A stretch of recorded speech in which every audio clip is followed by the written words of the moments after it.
সবাই কেমন আছে? আমি এখন রান্না করব শুটকি। এর মধ্যে পেঁয়াজ কাঁচামরিচ দিয়ে দিয়েছি।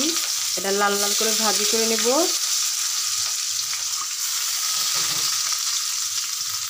বন্ধুরা, যে কোনো শুটকি এরকম পানিতে ভিজিয়ে রাখবেন। ভিজিয়ে রাখলে আপনার ওখানে যা ময়লা থাকে সব একদম পরিষ্কার হয়ে যাবে।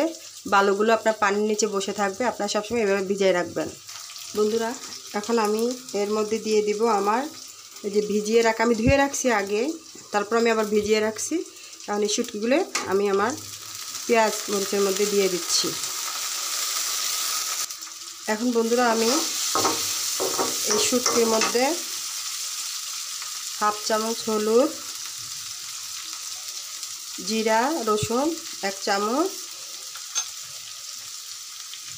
আর 1 চামচ মরিচের গুঁড়ো। বন্ধুরা, আমি ঝাল খাই বেশি, আমি এই জন্য মরিচটা দেওয়া হয় বেশি। পরিমাণ মতো লবণ দিয়ে দিচ্ছি। শুটকিগুলো ভালো করে কষানোর জন্য আমি সামান্য পানি দিয়ে দেব। আমার শুটকি কষানো হয়ে গিয়েছে। দেখুন, আমি একটু পানি দিয়ে দিচ্ছি।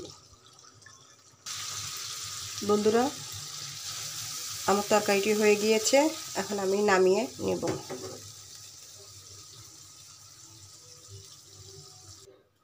বন্ধুরা, আমার শুটকি তরকারিটি কেমন হয়েছে আমাকে জানাবেন।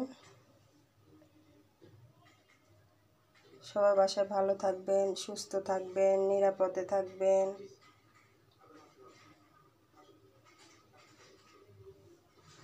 আর আমাকে ভালোবেসে জানাবেন আমার রান্নাটি কেমন হয়েছে। তো আল্লাহ হাফেজ।